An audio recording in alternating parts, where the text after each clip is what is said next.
You're listening to Winnipeg's Classic 107. My name is Simon Rusnak. This week, after 2 years of postponement due to the pandemic, the third installment of Andrew Balfour's Truth and Reconciliation series will premiere at the West End Cultural Centre. Vocal group Dead of Winter with guest artists perform Captive. And to tell us more is composer and artistic director Andrew Balfour. Welcome back to the show, Andrew. Oh, thanks so much, Simon. It's great to be here.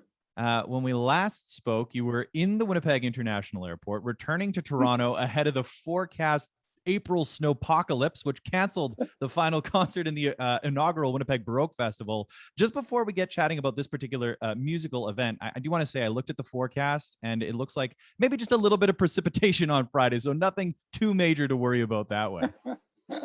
Yeah, hopefully, with fingers crossed. You never know in Manitoba. Yeah, ain't that the truth? So before we talk about this concert proper, I'm wondering if you could first tell us a little bit more about the Truth and Reconciliation concerts, which began back in 2017, right?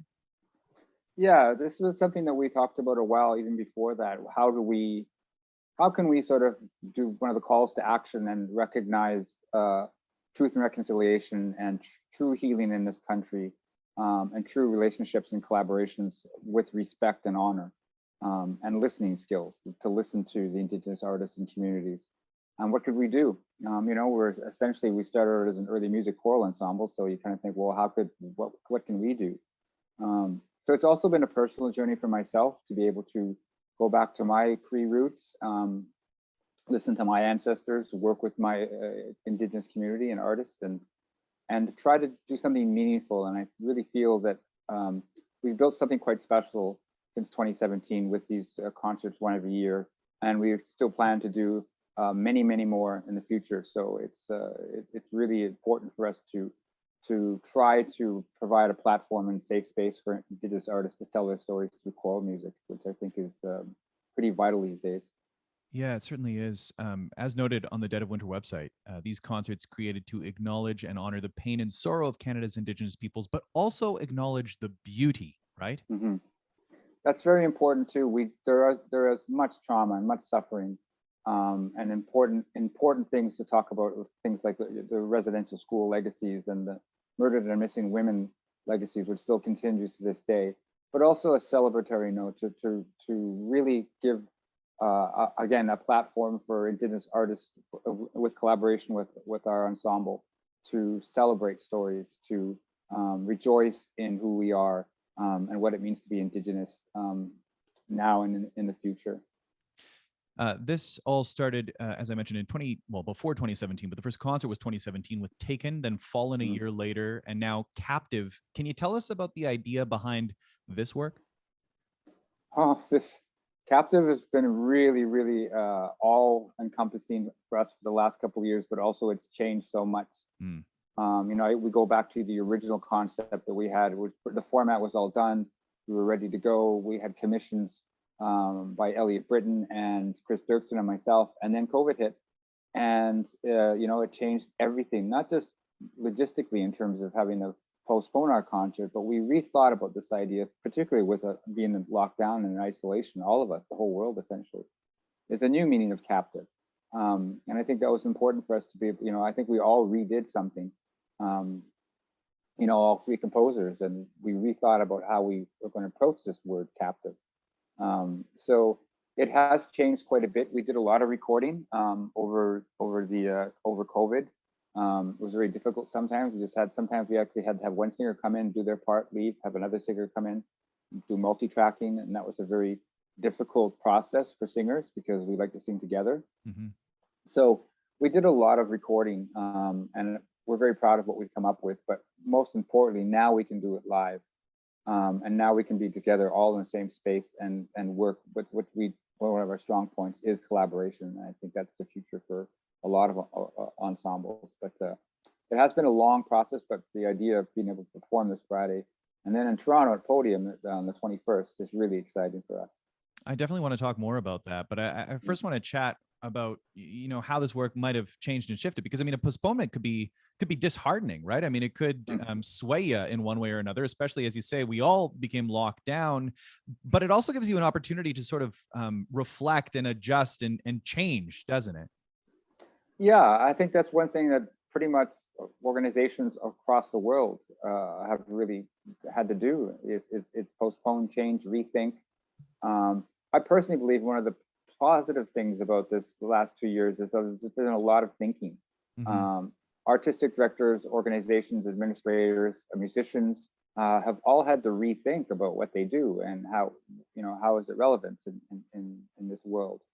We've had a lot of time on our hands to talk, through the miracle of Zoom and online panels and meetings. It's been really, I think we've come out of this, or we are coming out of this, much healthier and much more appreciative of what we've done in the past, and to make our art stronger in the future and more relevant. And again, with this idea of collaboration, respect, diversifying our art, it's all very important. And I think Captive is sort of one of those, for myself personally, and for Dead of Winter, has been a real eye opener in how we approach making our art or our music.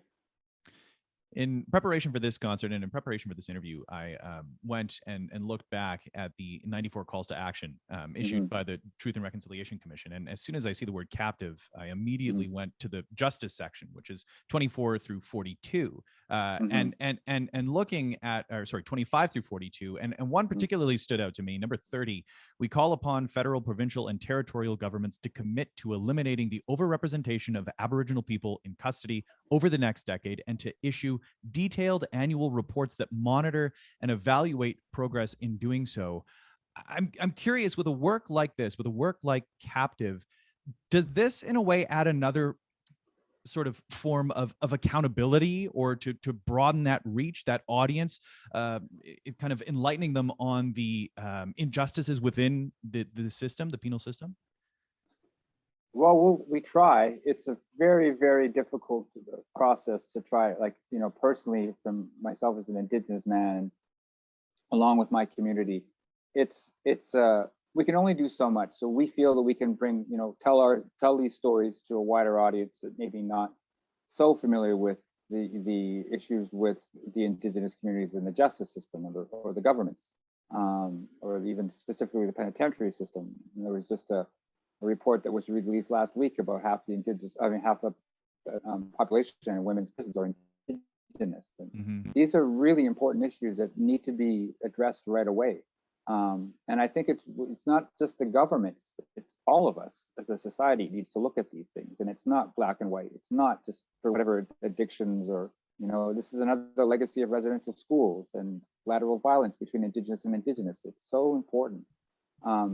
Like I said, we can only do so much, and I feel that it's very important for us to be able to bring some of these issues, however abstract they may be, to audiences and to society in general. And we are the artists, and artists are the truth keepers in society, and will be for as long as we're making art. So it's very important for us to be able to take that responsibility and hold it within ourselves, and to be the truth keepers. And this, like you say, a collective effort, something that we all need to get behind. And you reference the overrepresentation of women within jails, and then also youth as well. I mean, there's just a report published on that not too long ago as well. In terms of drawing awareness, and you were talking about how, yes, this is being performed in Winnipeg on Friday, but you're also going to be presenting Captive at Podium, which is a national choral conference. Can you tell us more about that? Well, this is very exciting for us as an organization. Of course, as we all know, we've been rebranded over the last a year. And I feel that the choral world in general needs to diversify, and we need to represent the choral world in landscape in Canada needs to represent the mosaic that we have in this country. We are a country of immigrants. We are a country of First People. And I feel that this conference is very diverse. There's a lot happening in this conference, and we're proud to be able to be one of the featured concerts, concert number 5, on Saturday, the 21st in Toronto at Trinity St. Paul's. And we take the responsibility highly as well too, that we are bringing this message to a national audience. It's more than just a choral concert. It's always been more than just a nice sounds or whatever. It's actually, we go deep into this concert with some pretty heavy issues, and I'm very proud of what we've come up with. Everything has always been ever changing, but it's important for us to be able to take this message to a national stage. So It's like next week and a half. It's all, our concert on Friday, and then next week and Saturday in Toronto is very important. But it's also fun, and we get a chance to. We haven't been able to travel, like so many people. So it'll be good for our singers and our organization. It certainly will be. But first, takes place Friday, this Friday at 7:30 p.m. at West End Cultural Center. Captive, it features your work, Andrew, as well as music, as you said, of Chris Dirksen, who you've collaborated with closely, and soundscapes by Elliot Britton. Also some guest artists. It certainly sounds like it is going to be a powerful program. Thank you for taking the time to chat with us about it today, Andrew. No problem. Thank you. Key McWitch. And we will get more details up on classic107.com, or you can always visit deadofwinter.ca for tickets and details.